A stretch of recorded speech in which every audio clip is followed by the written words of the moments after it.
morning. Let me welcome Mayor Scruggs back up to the stage to make our last introduction.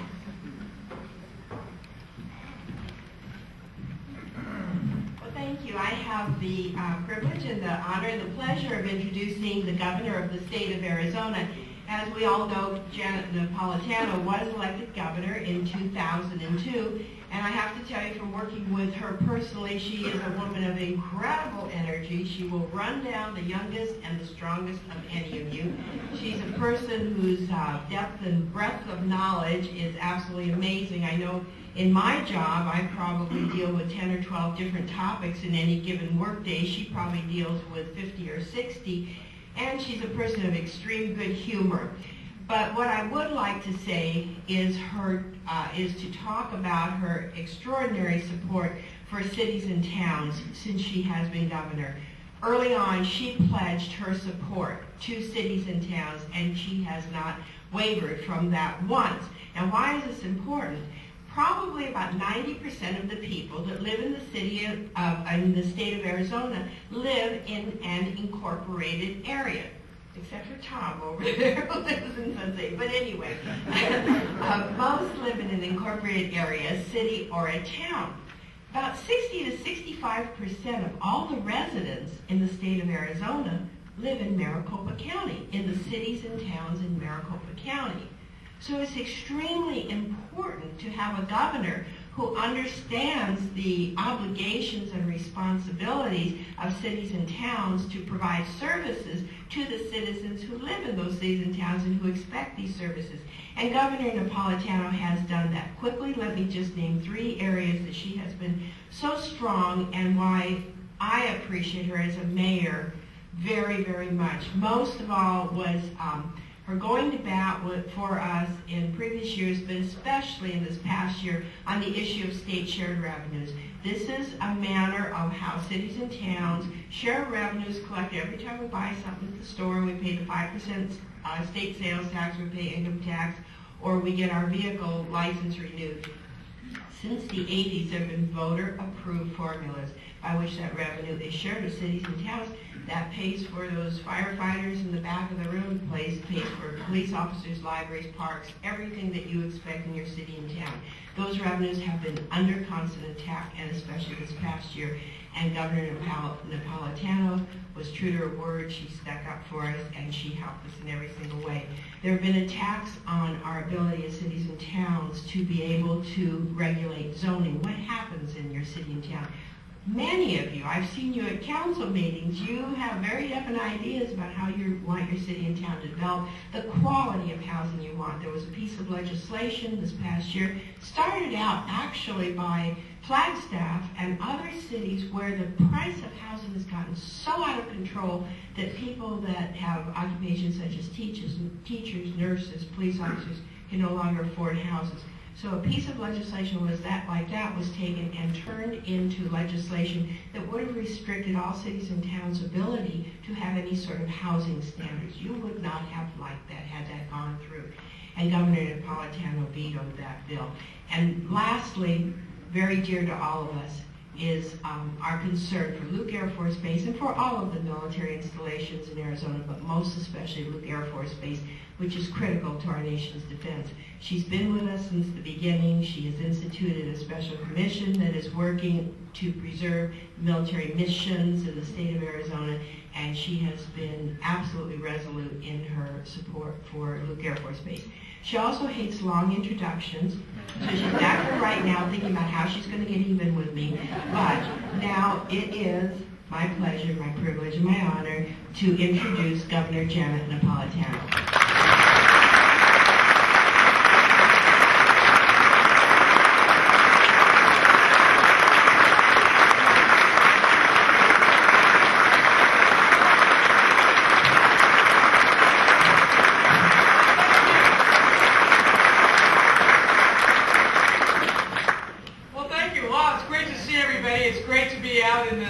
In Glendale. Thank you, Mayor Scruggs, for that short introduction.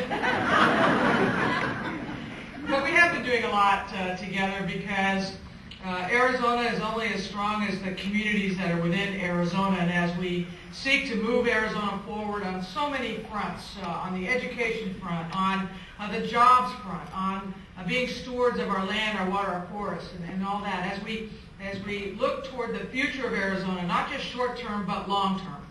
I mean, not just what's going to happen this summer or this year, but where are we going to be 2 years from now, 4, 6, 8? I often think in my own head, where is Arizona going to be in the year 2012 when we turn 100 years old?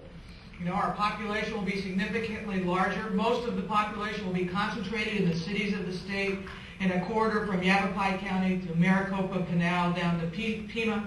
How are we going to make sure that what happens to the quality of life is a quality happening? How we make sure that Arizona achieves its own identity and that we become really the best in the West as a state, and that the state we hand off to the next generation is the better even than the state that we live in now. So we have a lot to do, and you've heard from our terrific policy advisors. These are not all the policy advisors, but they are covering some of the most critical areas. Let me, if I might, just touch upon a few things that I think are going to be continuing challenges for us. And let's start again with education. When I was elected governor, it was kind of a rough year. It seems like a long time ago, doesn't it? Long time to me. But we really, the state was in terrible fiscal shape, and for years we had been, if we had a problem with the budget or what have you, we just won't pay for inflationary increases for the school budget, or we just won't fully fund this or that on the education budget. And that's how things got balanced. That was the wrong approach. And so when I took office and we were $1 billion in the hole, I said, look, we're going to do three things actually. We're going to balance the budget, we're going to do it without raising taxes, and we're going to do it without cutting any money from public education. And we did that. We accomplished that.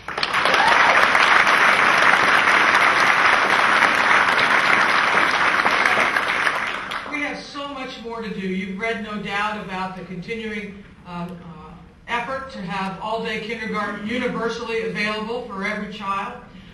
The legislature this year funded that for the second year, for which we're very grateful.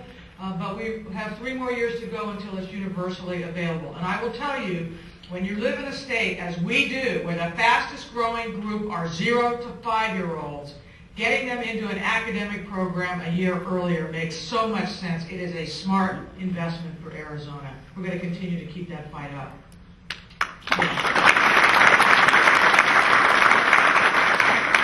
We also want to be working with our teachers. It has become so clear to me that next to the actual family in which a child lives, the single most important ingredient in raising the level of student achievement in our state is that teacher in the classroom, particularly an experienced teacher. And so that means we need to start addressing issues of compensation disparity. We need to start addressing conditions of professional development, all of those things that make the profession of teaching a worthwhile one. So we have now begun a statewide task force on this. It is chaired by the president of Northern Arizona University, but it's going to be one of our major initiatives in the education area going forward. Okay, let's improve the life of the teacher, because we know that will result in improving the level of student achievement in Arizona. So let's focus there. And then next, higher education. And when I say higher education, I don't just mean the universities, but I think we need to be thinking of higher education much earlier in a child's school life. You know, there are children, when they make certain class decisions or whatever in the middle school, is already beginning to tell them, well, are they going to be on a college track or not? Are they getting the right kind of math and science and language arts classes they will need, so that when they are in high school, all of the opportunities of the world are open to them and they haven't already inadvertently been foreclosed with them. So we're going to be working on higher education, beginning with and looking at high middle school and high school. I was at a speech by Bill Gates a couple of months ago, and he basically looked, there were 48 governors in the room, And he looked 48 governors in the eye, and he said, high school education in America is obsolete. We are not, even when we teach what we say we're teaching and teach it well, we're still not adequately preparing the next generation for the global competition they're going to confront.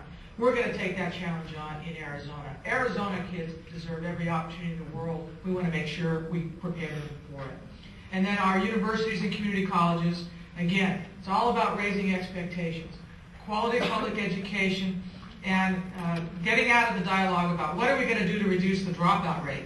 How about changing the question of what are we going to do to make sure more kids get a higher education and are able to go to community college, university, and get a bachelor or postgraduate degree? That ought to be the question. That ought to be the expectation. That ought to be what we're talking about with our kids from day one of all-day kindergarten, right?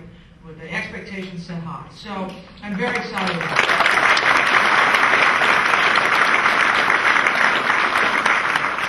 Let me talk a little bit about economic development.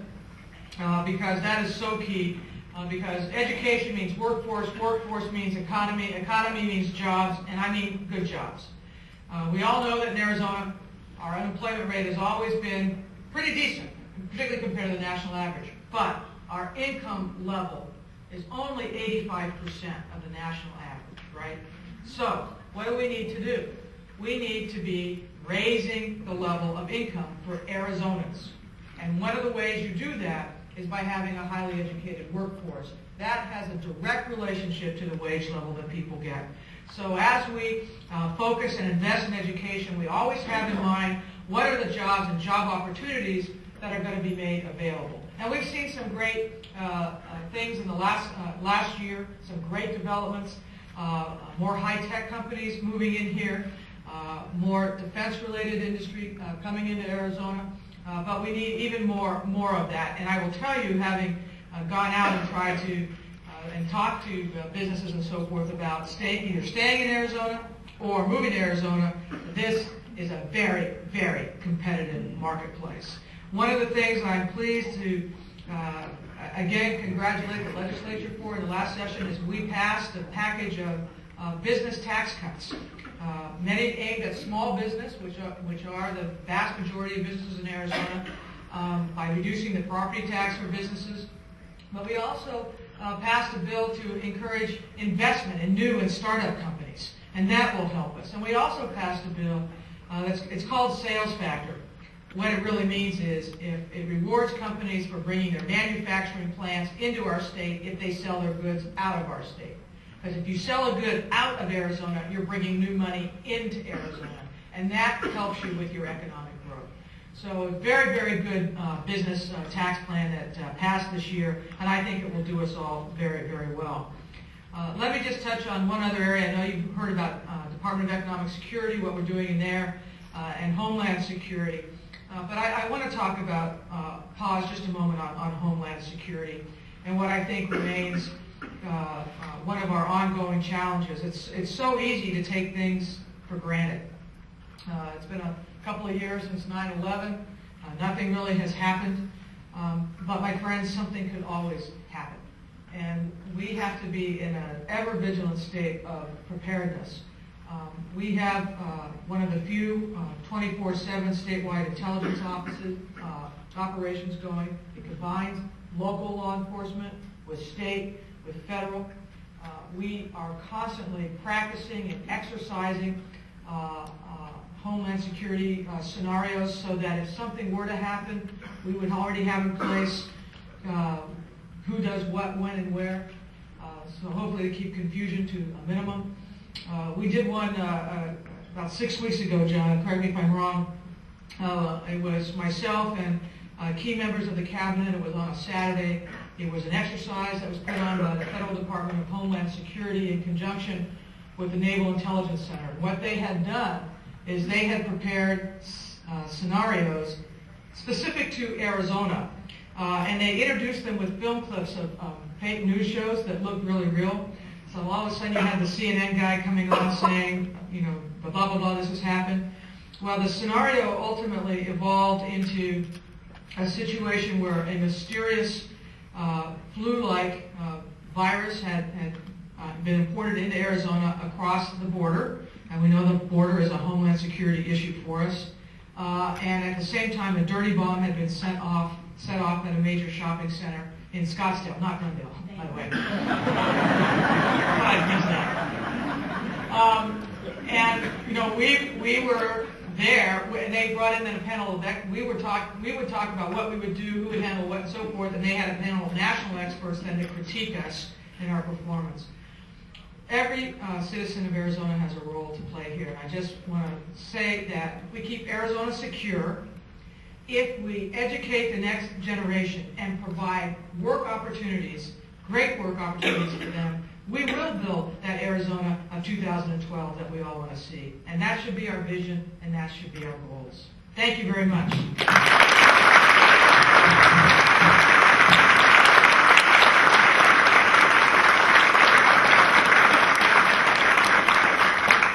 you very much, Governor.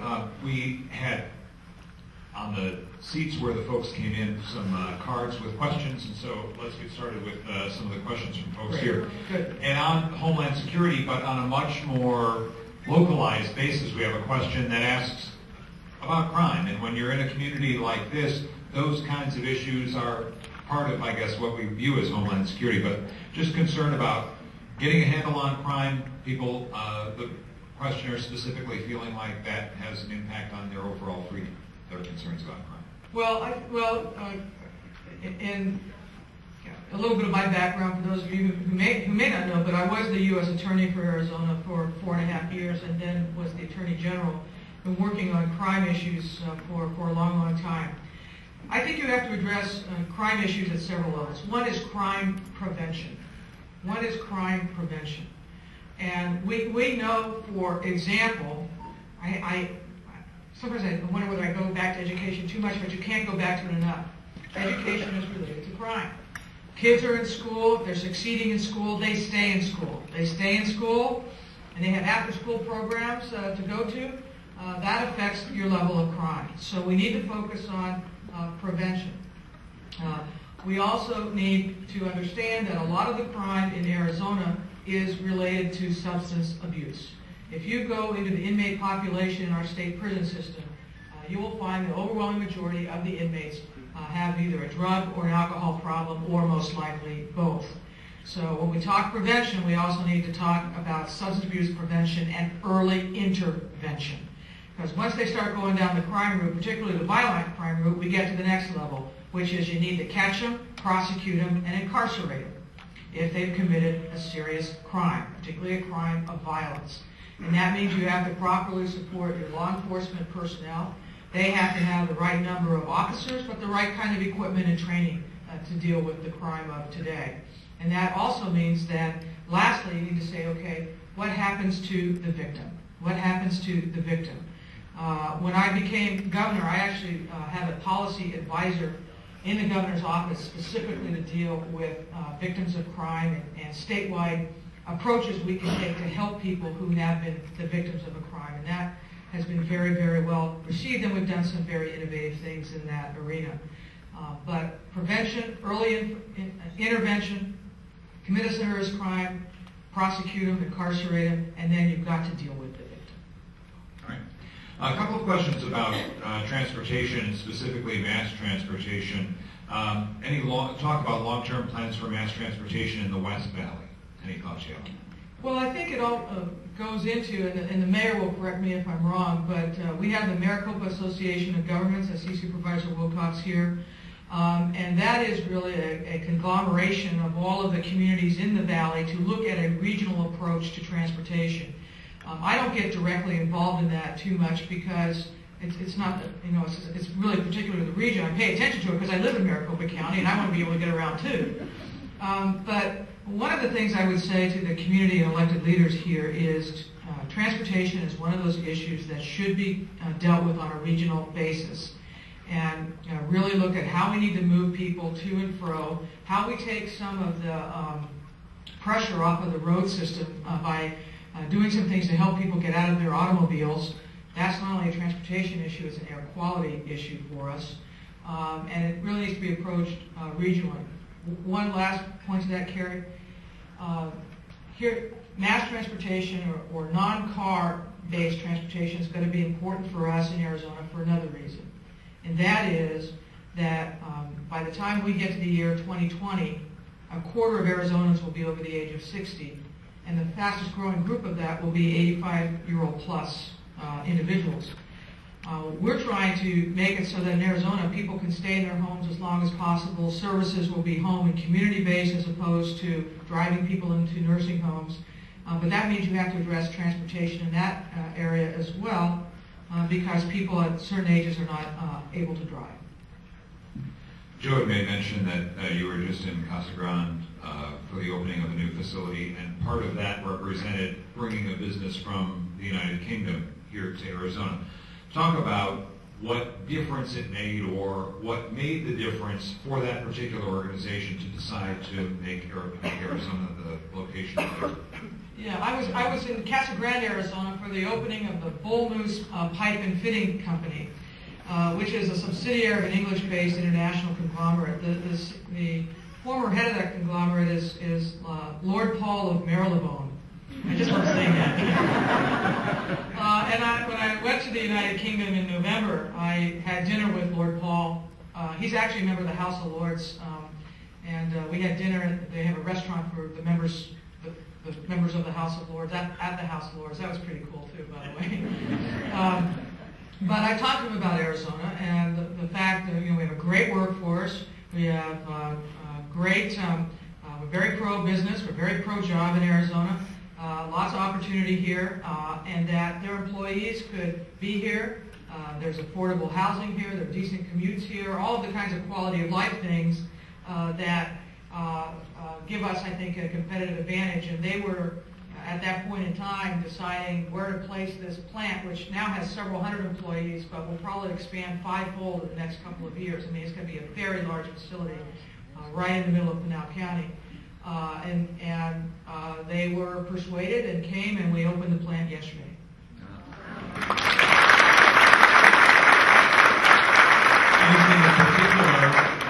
Anything in particular that stood out, as opposed, sort of making the decision between Arizona and perhaps another place? I think it's a couple things. One is the environment into which your business comes in Arizona, and the willingness of Arizonans to work hard. I mean, we have a really great workforce here, and I think that's very important. And I think, actually being able to, this is going to sound egotistical, I don't mean to sound egotistical, but, when the governor comes and looks you in the eye and says, this is a great place to do business and we want you here, that does have a certain persuasive value to it. All right. Talking about special ed services and what's being done to better that system, a concern by one of the audience members that children are suffering or falling through the cracks, addressing those kinds of particular programs. I look at special ed in several different ways. One is as a funding issue. Are we properly funding special ed programs? Some of that is up to the school districts themselves. I think there's more we can do in that area, but I think we've done quite a bit over the last couple of years. The second is, do we have the right kinds of skill sets to help special ed students? Do we have the teachers who are trained in special ed and how to help children with special ed needs make the most of their abilities? I think we need to work on that as part of our overall approach to teaching.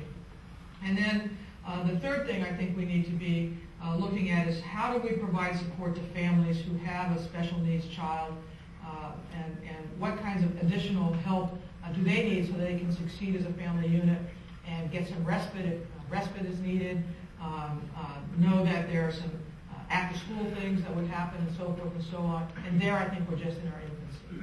All righty. A final question from our audience, and something I think that resonates with many people here. What's being done to ensure that gas prices do not get any more out of control? They didn't give me a magic wand when I was elected governor, because if they had, I would be saying, down prices, down.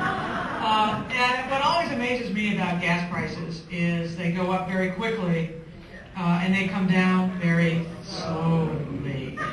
And I think a couple things. One is I don't anticipate that gas prices are ever going to go down significantly. I mean, I think we may see a drop of a couple pennies here or there a gallon.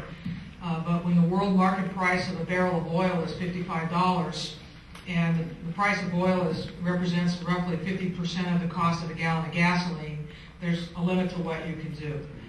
Secondly, I do believe that the federal government, Washington, D.C., should take a hard look at the refinery industry. It's highly concentrated. They're not building new refineries. And their pricing and what they add to the cost of a gallon of gas is an absolute mystery.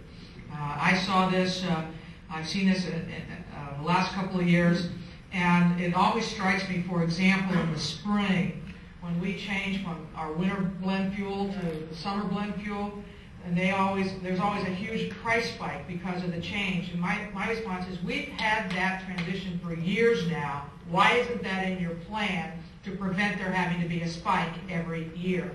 Well, they are not accountable to anybody, and they don't answer those questions, but I think those are the questions they ought to have to answer.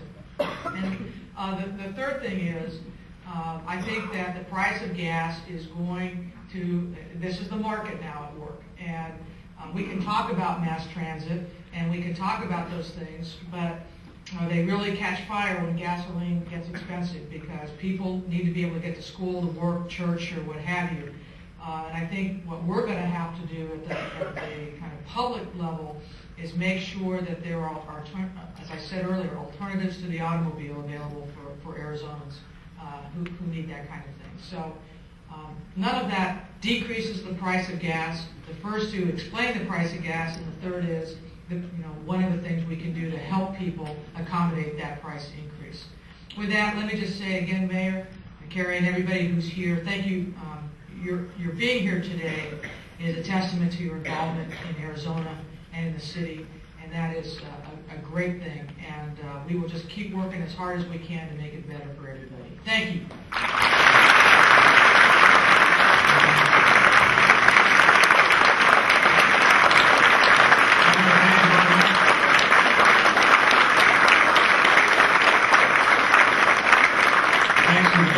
Thanks to her policy advisors. A round of applause for them again as well for their insight. And thank you very, very much to all of you for being here. Glendale, Arizona. Okay, that's a good copy here.